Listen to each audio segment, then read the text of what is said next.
तो UP TET का form जिन्होंने भी अप्लाई किया होगा, पेपर हो गया है। 2, 3, 4 को पेपर था, 2 को अपर प्राइमरी का था और 3 को प्राइमरी और अपर प्राइमरी दोनों का था और 4 को ओनली प्राइमरी का था।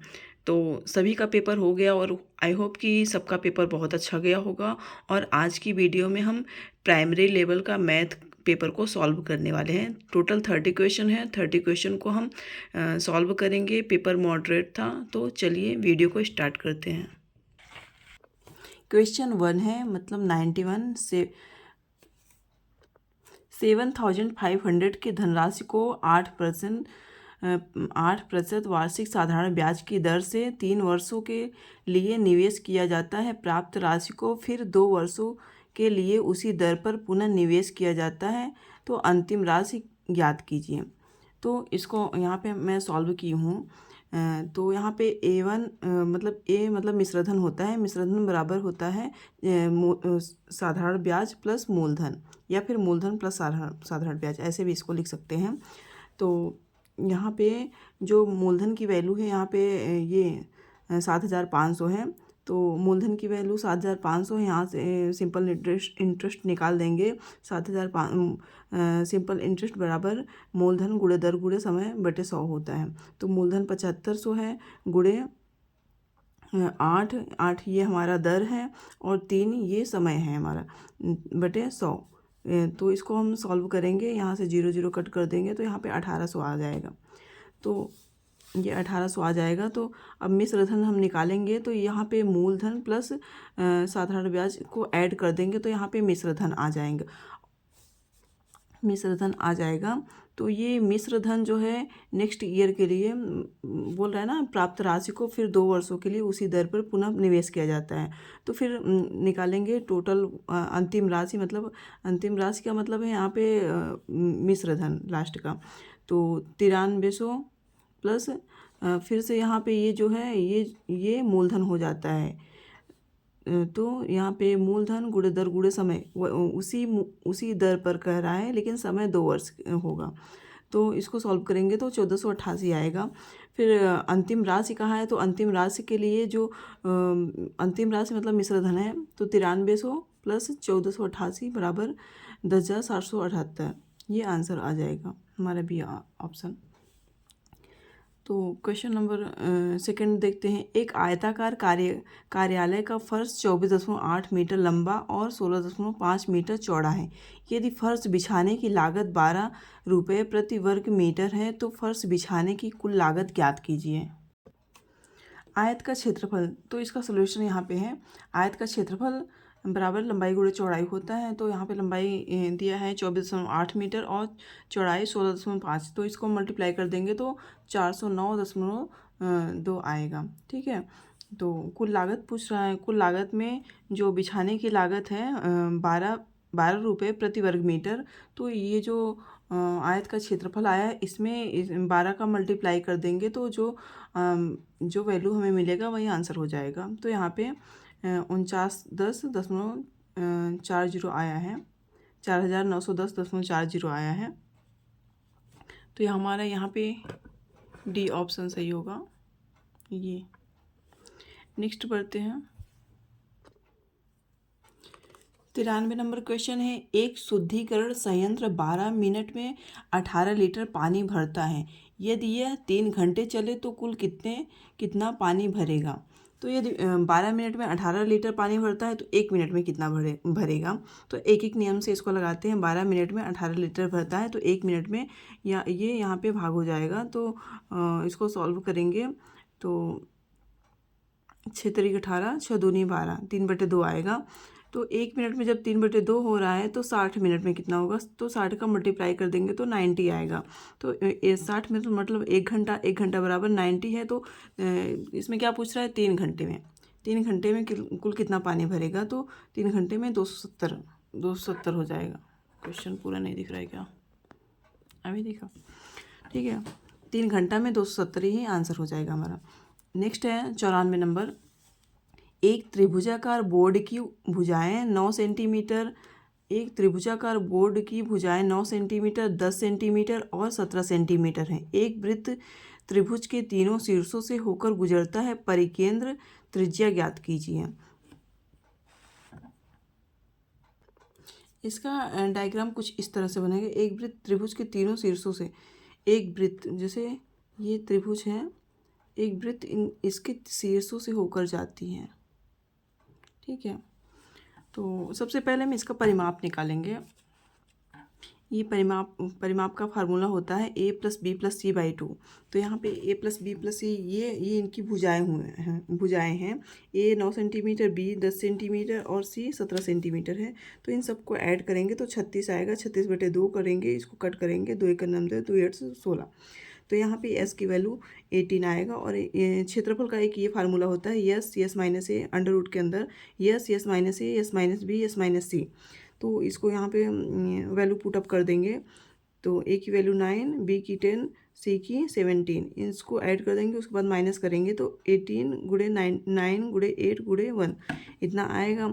तो 18 को हम 2 गुणे 9 भी लिख सकते हैं ना, 9 2 9 18। तो ये 2 बाहर आ जाएगा और 8 दूनी 16, 16 को रूट से बाहर करेंगे तो 4 आएगा।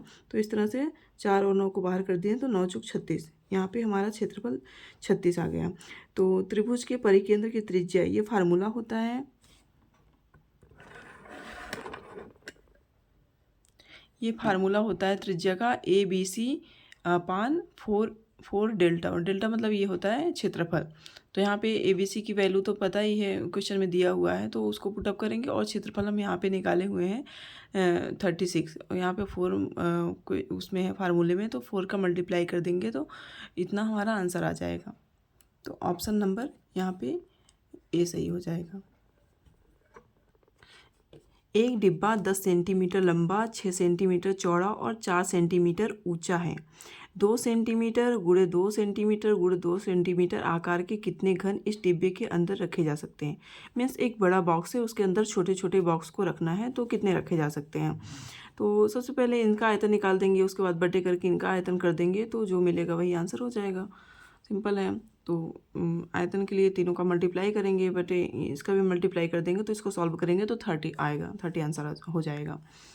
नेक्स्ट है, एक घनाभ की लंबाई 5 सेंटीमीटर, चौड़ाई 3 सेंटीमीटर और ऊंचाई 2 सेंटीमीटर है। इनका आयतन क्या होगा। तो घनाभ का आयतन होता है लंबाई गुणे चौड़ाई गुणे ऊंचाई होता है। तो लंबाई की वैल्यू 5 सेंटीमीटर, चौड़ाई की 3 सेंटीमीटर और ऊंचाई की 2 सेंटीमीटर है। इसको डायरेक्ट यहाँ पे रख दीजिए, मल्टीप्लाई कर दीजिए, 30 सेंटीमीटर आ जाएगा। 30 घन सेंटीमीटर आ जाएगा। यहाँ पे बी ऑप्शन सही है।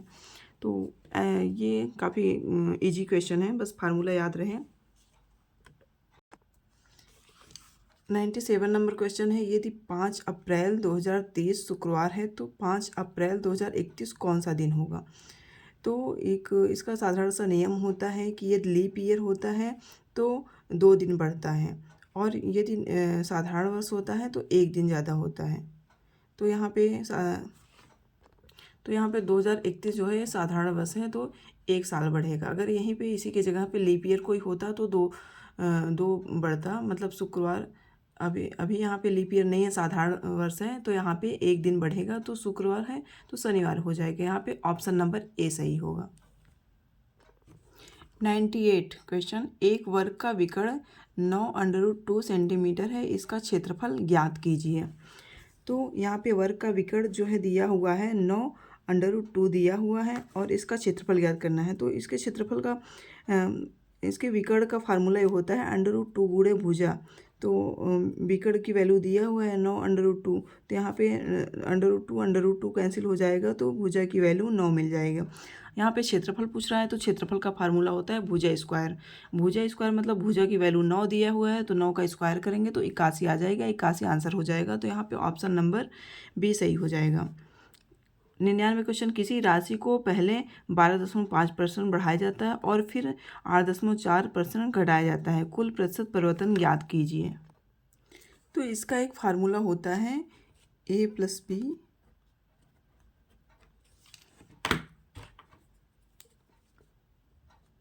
+ a गुणे b अपान 100। तो यहाँ पे यदि बढ़ाया जाएगा तो ये प्लस में रहेगा, अगर घटाया जाएगा तो यहाँ पे माइनस रहेगा। तो बढ़ाया जा रहा है तो यहाँ पे प्लस हुआ है और यहाँ पे घटाया जा रहा है तो यहाँ पे माइनस रहेगा। और माइनस प्लस का जब मल्टीप्लाई किया जाता है तो माइनस ही आता है, तो यहाँ पे माइनस रहेगा बटे 100 हो जाएगा। फिर इसको सॉल्व करेंगे, यहाँ पे ये इसको माइनस करेंगे तो यहाँ पे 4.1 आएगा, माइनस यहाँ पे ये दशमलव हटाएंगे तो नीचे 0 करेंगे, ये भी हटाएंगे तो 100 नीचे आएगा, 100 तो पहले से है ही। फिर इसको सॉल्व करेंगे तो यहाँ पे कुछ इस तरह से आएगा 21/20। फिर 20 को इधर मल्टीप्लाई कर देंगे तो एक 0, ये दशमलव हट जाएगा क्योंकि यहाँ पे एक 0 है। तो इस तरह से ये आएगा 82 - 21/20, 60, फिर इसको माइनस करेंगे तो 61/20 आएगा। फिर इसको सॉल्व करेंगे तो 3.05% आएगा। आप इसको सॉल्व करके देख लीजिएगा, इतना ही आंसर आएगा। तो यहाँ पे ऑप्शन नंबर ए हो जाएगा, ए सही हो जाएगा। तो 100। भारत की राज्यवार जनसंख्या और साक्षरता के आंकड़ों को दर्शाने वाली तालिका जनगणना 2011 का ध्यानपूर्वक अध्ययन करें। दी गई जानकारी के आधार पर निम्नलिखित प्रश्नों का उत्तर दें। यहाँ पे कॉलम बना हुआ है, ये राज्य का, ये जनसंख्या मिलियन में है, साक्षरता दर दिया हुआ। तो ये क्वेश्चन दिया हुआ है, निम्नलिखित में से राज्यों के किस जोड़े की साक्षरता दर 70% से अधिक और जनसंख्या 100 मिलियन से कम है। तो साक्षरता दर 70% से अधिक, तो इसमें देखिए 70% से अधिक ये वाला है, ये भी है, ये भी है। और लेकिन कह रहा है जनसंख्या 100 मिलियन से कम, 100 मिलियन से कम सिर्फ ये ही दो हैं, तो मीन्स ये 70 से अधिक भी हो रहा है दोनों।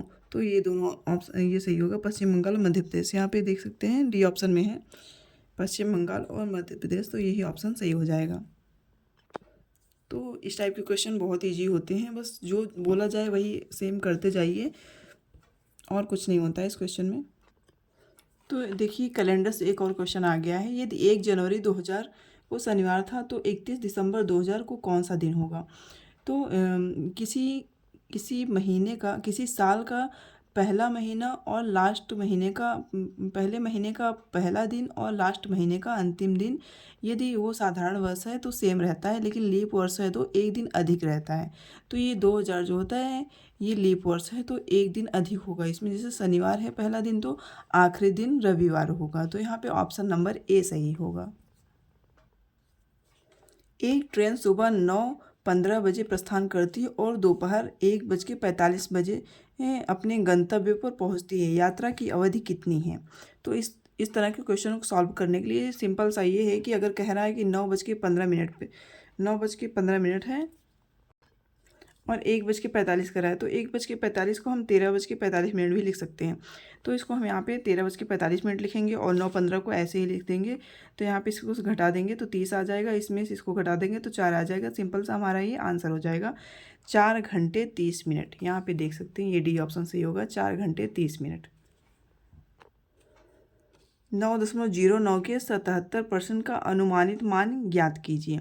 तो इसको इस तरह से सॉल्व किए हैं हम, 9 × 77/100 बराबर, इसको सॉल्व करेंगे तो ये 6.93 ऐसे आएगा, एग्जैक्ट नहीं आएगा, तो ये 7 के इक्वल हो सकता है। तो यहाँ पे बी ऑप्शन सही होगा। 104 आरोही क्रम में व्यवस्थित करें। यहाँ पे 17/18 है, 29/30 है, 23/24 है, 19/20 है। मतलब आरोही का मतलब होता है बढ़ते हुए क्रम में और अवरोही का मतलब होता है घटते हुए क्रम में। आरोही मतलब सबसे पहले छोटी संख्या, फिर उससे बड़ी, फिर उससे बड़ी, ऐसे होता है। तो यहाँ पे देख सकते हैं 17 के 18 मतलब इन दोनों के बीच में एक का अंतर है, जिसमें भी देख लीजिए 29, 30, 23, 24, 19, 20। तो इस तरह के क्वेश्चन में जिसमें कि एक का अंतर होता है तो सबसे पहले हमें देखना चाहिए कि जिसका अंश सबसे छोटा होता है वही सबसे छोटी संख्या होती है। तो यहाँ पे 17 सबसे छोटा है तो 17 सबसे पहले होगा, फिर 19 उसके बाद छोटा है 19 होगा, फिर उसके बाद 23 सबसे छोटा है, फिर उसके बाद 29 है, 29 सबसे बड़ा। तो ये वाला हमारा ए ऑप्शन सही है। एक आयत का परिमाप 50 मीटर है और उसकी चौड़ाई 10 मीटर है, आयत की लंबाई कितनी होगी। तो आयत का परिमाप का फार्मूला होता है 2l+b, इसकी वैल्यू दिया है 50 तो यहाँ 50 कर देंगे, इसको काटेंगे तो यहाँ पर 25 होगा। l+b की वैल्यू 25 आ गई और यहाँ पे b की वैल्यू दिया हुआ है 10, तो यहाँ पे इधर इसको हम डायरेक्ट यहाँ पे लिख दिए हैं। तो यहाँ पे 10 को जब माइनस करेंगे तो यहाँ 15 आ जाएगा। तो एल की वैल्यू हमारी 15 है। यही हमसे पूछा है ना आयत की लंबाई कितनी है, तो आयत की लंबाई यहाँ पे 15 मीटर होगा। यही हमारा आंसर हो जाएगा। तो ऑप्शन नंबर बी सही हो जाएगा। 0.125 संबंधी 0.3375 का सरलतम रूप क्या है? तो यहाँ पे 3 संख्या इधर भी है दशमलव के बाद, 3 संख्या इधर भी है, तो हम यहाँ पे दशमलव को हटा सकते हैं। तो 125 और 375 ऐसे लिख सकते हैं। तो इसको काटेंगे, 25 पंचे 125 होगा और 25 15 में 375 होगा। फिर 5 3 15 ऐसे काटेंगे तो एक संबंधी 3। ये ऑप्शन डी आ जाएगा। यहाँ पे डी ऑप्शन सही हो जाएगा। नेक्स्ट है 107 नंबर क्वेश्चन। 107 नंबर क्वेश्चन में क्या कह रहा है? वर्ष 2018 से 2022 तक भारत के गेहूं उत्पादन और निर्यात से संबंधित दी गई तालिका का अध्ययन करें और निम्नलिखित प्रश्नों का उत्तर दें। तो क्वेश्चन कह रहा है दी गई अवधि में किन 2 लगातार वर्षों के बीच में गेहूं के उत्पादन में कमी आई है? तो यहाँ पे हमारा कॉलम बना है वर्ष का, उत्पादन का और निर्यात का। तो दी गई अवधि में किन 2 लगातार वर्षों के बीच गेहूं के उत्पादन में कमी आई है? तो हमें निर्यात नहीं देखना है, सिर्फ उत्पादन ही देखना है, क्योंकि क्वेश्चन में उत्पादन कहा गया है। तो कमी पूछा गया है। तो यहाँ पे लगातार देखने बढ़ रहा है, 2 से 3 हो रहा है, 3 से 7 हो रहा है, 7 से 9 हो रहा है, 9 से यहाँ पे कम होके 6 हो जा रहा है। तो यहाँ पे हमारा यही वाला ऑप्शन सही हो जाएगा 21 22। सी ऑप्शन सही हो जाएगा 2021 से 2022। 9 सेंटीमीटर भुजा वाले वर्ग का परिमाप क्या होगा? 9 सेंटीमीटर भुजा वाले वर्ग का परिमाप क्या होगा? ये भी बहुत इजी क्वेश्चन है। तो परिमाप का फार्मूला होता है चारों, जैसे वर्ग ये है, ये हमारा वर्ग हो गया, तो इनकी चारों भुजाएं जो होते हैं, वर्ग की चारों भुजाएं बराबर होती हैं। तो परिमाप का मतलब ही होता है कि चारों तरफ का जो जगह होता है, मतलब चारों तरफ का ये भुजाएं को, 4 भुजा हैं, चारों सेम हैं, तो 4 गुणे ए भुजा दिया है 9 सेंटीमीटर, तो 4 गुणे 9, 9 चौका 36। तो यहाँ पे ये बी ऑप्शन सही हो जाएगा 36 सेंटीमीटर। ये वाला क्वेश्चन ये भी इजी है। 2x बटे 4x स्क्वायर। तो पहले तो x को कैंसिल कर देंगे और 2 4 से ये भी कट जाएगा, तो यहाँ पे 1 बटे 2x आएगा। ये ऑप्शन सही हो जाएगा। 110 नंबर क्वेश्चन। एक विद्यार्थी 5 दिन तक 1.75 और 2.25 घंटे पढ़ता है और 6वें दिन विश्राम करता है। औसत ज्ञात कीजिए। तो 5 दिन का इनका हम योग निकाल देंगे, 1.75 2.25 को ऐड कर देंगे, तो हमारा ये निकल जाएगा 4 आ जाएगा। और 5 दिन तक चूँकि पढ़ रहा है तो 5 का मल्टीप्लाई कर देंगे तो 20 आ जाएगा। तो औसत बराबर योग बटे संख्या होता है, तो योग 20 हो गया। और चूँकि 6वें दिन विश्राम कर रहा है, तो लेकिन संख्या में वो तो ऐड होगा ही। 5 दिन ये हो गया, 1 दिन ये, 5वां 6वां दिन, 6 से भाग दे देंगे, तो हमारा ये औसत निकल जाएगा 3.33। तो हमारे यहाँ पे बी ऑप्शन सही होगा 3.33। नेक्स्ट क्वेश्चन है 111। 600 रुपये की राशि पर 4 वर्षों के लिए 7% प्रति वर्ष की दर से साधारण ब्याज कितना होगा? तो ये भी इजी है। 600 गुणे 4 गुणे 7 बटे 100 कर देंगे। साधारण ब्याज का फार्मूला होता है मूलधन गुणे दर गुणे समय बटे 100 होता है। तो मूलधन 600 है, दर 7% है, समय 4 है, तो ये 0 0 कैंसिल हो जाएगा। 6 चौको 24, 24 सत्ते 168। ये सी ऑप्शन हमारा सही हो जाएगा।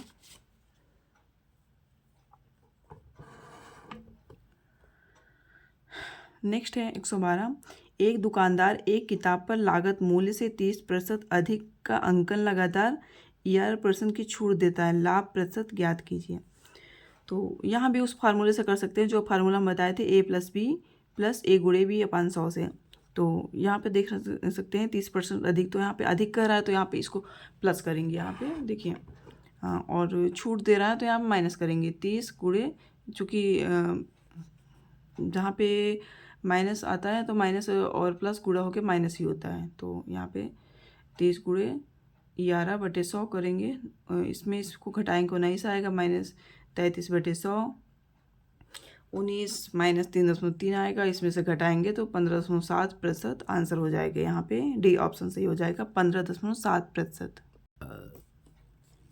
3 उत्पादक इकाइयाँ क्रमशः 13.5 मिनट, 18 मिनट और 22.5 मिनट बाद पुनः शुरू होती हैं। वे फिर से कब एक साथ शुरू होंगी? तो यहाँ पे हमें एलसीएम निकालना है इसका। तो सबसे पहले तो हम दशमलव हटाएंगे। तो यहाँ पे 18 को हम 18.0 भी लिख सकते हैं। 135 को कर देंगे, 180 कर देंगे, इसको 225 कर देंगे। फिर इसका लसा निकालेंगे, 5 से कटेगा, 5 दूनी 10, 3 बचा उसको, 5 7 35 हो गया, 5 3 15 हो गया, 3 बचा यहाँ पे, 5 6 30 हो गया, और यहाँ पे 5 चौका 20, 2 बचा, 5 25 हो गया, 3 9 27 हो गया, 3 1 9 3, 3 दूनी 6, 3 1 9 3, 3 5 15 हो गया, 3 3 9, 3 चौका 12, 3 5 15 हो गया। अब इसका हम लसा निकाल लेंगे। 3 3 9 त्रिक 27, 27 यहाँ लिखेंगे, 5 चौका 20, 20 पंचे 100, 100, 27 में 100 का मल्टीप्लाई करेंगे तो 2700 मिनट आएगा। 2700 मिनट आएगा, लेकिन यहाँ पे हमें दशमलव था यहाँ पे एक अंक पे, तो यहाँ पे भी हमें एक अंक पे दशमलव करना पड़ेगा, तो 270 मिनट आएगा। यहाँ पे ऑप्शन में देख लेंगे, डी ऑप्शन सही होगा। आई होप आप लोग को समझ में आ रहा होगा। यदि कहीं भी कोई भी प्रॉब्लम हो तो कमेंट करिएगा, मैं रिप्लाई करूँगी उसका। 114 नंबर, त्रिभुज ABC में माध्यिकाएं AD, DE और CF केंद्रक G पर प्रतिच्छेद करती हैं। यदि त्रिभुज ABC का क्षेत्रफल 72 वर्ग सेंटीमीटर है तो त्रिभुज AGB का क्षेत्रफल ज्ञात कीजिए। तो इसको सबसे पहले हम त्रिभुज बना लेते हैं। ऐसे देखिए, ऐसे दिया हुआ है, इसमें कह रहा है कि ABC त्रिभुज है और माध्यिकाएं इसकी AD, ये माध्यिका हो गई, उसके बाद BE एक माध्यिका ये हो गई, CF एक माध्यिका ये हो गई, ठीक है। और इसका बोल रहा है कि केंद्रक G है, केंद्रक G है, तो यदि त्रिभुज ABC का क्षेत्रफल 72 दिया हुआ है और तो AGB इसका क्षेत्रफल निकालना है, तो इसका ये फार्मूला होता है कि 1/2 पूरे का क्षेत्रफल ऐसे होता है। तो 1/2 गुणे 72, इसको कट कर देंगे तो 36 वर्ग सेंटीमीटर आंसर आ जाएगा। 36, यहाँ पे सी ऑप्शन। नेक्स्ट क्वेश्चन है, एक व्यापारी 15 कॉपियाँ 270 रुपये में खरीदता है और प्रत्येक को 21 रुपये में बेचता है, तो लाभ प्रतिशत ज्ञात कीजिए। तो एक कॉपी 270 में बेच रहा है, नहीं क्या नाम है, 15 कॉपी, हाँ 15 कॉपी 270 में बेच रहा है, तो एक कॉपी कितने में बेचेगा? तो 270/15 हो जाएगा, इसको भाग देंगे तो 18 रुपये आएगा। तो 21 में बेचता है, तो 21 में ये क्रय मूल्य हो गया और ये विक्रय मूल्य हो गया 21 माइनस, इसका लाभ फार्मूला होता है विक्रय मूल्य माइनस क्रय मूल्य बटे क्रय मूल्य गुणे 100। तो 21 विक्रय मूल्य हो गया, 18 क्रय मूल्य हो गया, बटे 18 कर देंगे गुणे 100। इसको सॉल्व करेंगे तो 16.67 आएगा। यहाँ पे ए ऑप्शन सही होगा। एक सर्वेक्षण ड्रोन 8 घंटे में 96 हेक्टेयर कृषि भूमि का मानचित्रण करता है। यदि ड्रोन समान गति से कार्य करता रहे तो 21 घंटों में वह कितने हेक्टेयर भूमि का मानचित्रण करेगा? तो 8 घंटे में 96 हेक्टेयर का चित्रण करता है, तो 1 घंटे में करेगा 96/18 कर देंगे, 96/8 कर देंगे, सॉरी 18 नहीं 8, 96/8 करेंगे तो 8 1 9 8, 8 दूनी 16, 12 हो जाएगा। और यहाँ मैंने डायरेक्ट कर दिया है, इसमें देख लेते हैं, यहाँ भी सॉल्व किया है। 8 घंटे में 96 हेक्टेयर, तो 1 घंटे में 96/18, 12 आ जाएगा। तो 21 घंटे में 12 गुणे 21, 252 मीटर हो जाएगा, सॉरी 252 हो जाएगा आंसर। 117 क्वेश्चन, इन संख्या को 16 से भाग देंगे तो भागफल क्या आएगा? तो यहाँ पे भाग दिए हुए हैं, ये देख सकते हैं, 16 दूना 32 हो गया, इसमें से घटाएंगे एक आएगा, इसमें से एक, ये 6 डायरेक्ट एस्टिच उतार देंगे तो 16 सत्ते 112, ये लास्ट में कट जाएगा, 273 आएगा। इजी है, इसको कर सकते हैं, सिंपल है। 117 का बी ऑप्शन सही हो जाएगा। अब 118, 3 बत्तियां क्रमशः 4.2 मिनट, 5.6 मिनट और 8.4 मिनट के अंतराल पर झपकती है, वे फिर से एक साथ कब झपकेंगी? तो इसका भी हमें लासा निकालना है। इसके पहले जैसा क्वेश्चन था सेम वैसे ही है, तो इसको भी उसी तरह से लासा हम निकालेंगे। सबसे पहले हम दशमलव को हटाएंगे, उसके बाद इसका लासा निकालेंगे। 2 दूना 4, 2 एक का नम 2, 2 दूना 4, 2 अट्ठ 16, 2 चौका 8, 2 दूना 4, 3 सत्ते 21, 3 ये 3 से कटेगा नहीं, इसको ऐसे उतार देंगे। 3 एक का नम 3, 3 चौका 12, फिर 7 से कटेगा, 7 एक का नम 7, 7 चौका 28, 7 दूनी 14। ये इसको आप सोच रहे होंगे कैसे करते हैं, तो इसको अपने माइंड से देखना रहता है कि किस संख्या से वो कटेगा। ठीक है, जितनी छोटी से छोटी संख्या से हमें सबसे ट्राई करना चाहिए कि हमें सबसे पहले छोटी संख्या से काटना चाहिए। तो यहाँ पे देखिए, सबसे पहले मैंने 2 से काटा है ना, तो ट्राई करना चाहिए कि सबसे पहले छोटी संख्या से ही काटा जाए। तो इस तरह से हमारा आएगा। लास्ट में लसा निकालेंगे तो 2 दूना 4 दूना 8, 8 3 का 24 में 7 मल्टीप्लाई करेंगे तो 16 168 आएगा। लेकिन यहाँ पे एक अंक पे दशमलव था, तो हम यहाँ पे लास्ट में एक अंक पे दशमलव कर देंगे, मिनट आएगा। तो ऑप्शन हमारा ए सही हो जाएगा, 16.8 मिनट। 6400 पर 9% वार्षिक दर से 3 वर्षों के लिए साधारण ब्याज ज्ञात कीजिए। तो हमने देखा कि साधारण ब्याज से कितने सारे क्वेश्चन पूछे गए हैं। तो एक ये भी क्वेश्चन है, ये भी इजी ही है, सिंपल सा, बस मूलधन गुणे दर गुणे समय ये वाला फार्मूला लगाना है, आंसर आ जाएगा। तो मूलधन 6400 है, यहाँ पे हम सॉल्व किए हैं। 6400 गुणे 9 गुणे 3/100, इसको सॉल्व करेंगे तो हमारा आंसर आएगा 1728। आप सॉल्व करके देख लीजिएगा, यही आंसर आएगा 1728। ऑप्शन नंबर डी सही है।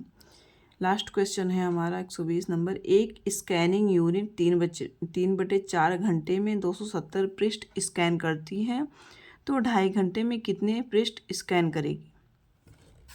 तो इसको यहाँ सॉल्व किए हैं, देख सकते हैं।